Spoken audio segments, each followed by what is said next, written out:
नमस्कार शेतकरी मित्रांनो, कांदा उत्पादक शेतकरी बांधवांसाठी आताच्या क्षणाची सर्वात महत्त्वाची आणि मोठी बातमी. कांदा वसंतरातील कांद्याच्या भावात वाढ होणार, कधी होणार, किती होणार, कशामुळे होणार, काय महत्त्वाचे कारण, सविस्तर थोडक्यात संपूर्ण अपडेट बातमी आपण या व्हिडिओच्या माध्यमातून जाणून घेण्याचा प्रयत्न करणार आहोत. तर महाराष्ट्रातील तमाम कांदा उत्पादक शेतकरी बांधवांना एकच विनंती, व्हिडिओ शेवटपर्यंत अतिशय महत्त्वाचा व्हिडिओ जर आवडला तर नक्कीच लाईक करा. चॅनल असाल तर हवामान आपल्या यूट्यूब चॅनल सबस्क्राईब करून असेल बेल नसेल का, जेणेकरून नोटिफिकेशन तुमच्यापर्यंत पोहोचते करू शकता. एकंदरीतच महत्त्वाचे अपडेट आहे. शेतकऱ्यांची दुर्दशा. झेंडे यांनी शेतकऱ्यांच्या दुर्दशेकडे सरकार दुर्लक्ष करत असल्याचा आरोप केला आहे.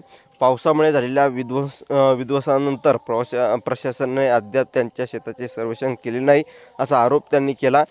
त्यांनी राज्यभर वाढत्या गुन्हेगारीच्या संबंध शेतकऱ्यांच्या वाढत्या संकटांशी जोडला. ते म्हणाले की जेव्हा शेतकरी कुटुंबाला पैशाची कमतरता असते तेव्हा त्यांच्या मुलांना काम नसते. काही शहरामध्ये स्थलांतर करतात, परंतु काही जण शहरात तरुणाकडे पैसे नसतात किंवा नोकऱ्या नसतात आणि गुन्हेगार सहजपणे या गर्दीला आकर्षित करतात. म्हणूनच तरुणामध्ये गुन्हेगारी कारवायाच्या इतक्या वाढल्या आहे आणि ज्या दिवशी शेतकऱ्यांना काम आणि त्यांच्या उत्पन्नाला योग्य किंमत मिळेल त्या दिवशी गुन्हेगारी कमी होईल. पिंपळगाव बसवंत APMC मध्ये टोमॅटो सरासरी किंमत या ठिकाणी प्रति क्रेट 20 किलो 1100 रुपये आहे.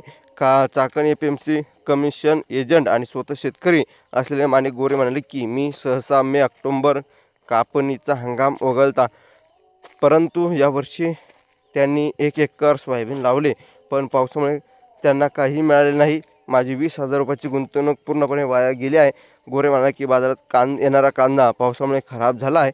जर एखाद्या शेतकरी 50 किलो कांदे आणतो तर त्याला फक्त 10 किलो किंवा त्यापेक्षा कमी किमतीत योग्य किंमत मिळणे आणि उर्वरित 2 ते 3 रुपये प्रति किलोना विकले जात आहे. धन्यवाद. धन्यवाद.